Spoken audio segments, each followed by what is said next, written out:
video demonstrates the method of collecting river water samples by hand for environmental analysis. Before sampling, ensure all equipment is clean and properly labeled. Remove the cap of the sample bottle.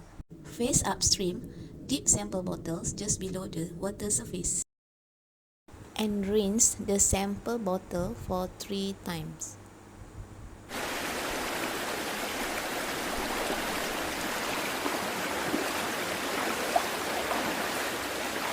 Then dip rinse bottles just below the river surface.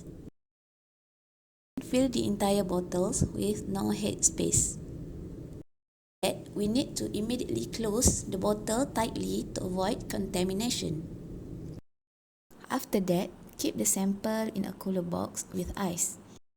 Proper technique ensure accurate and reliable water quality result. Thank you for watching everyone.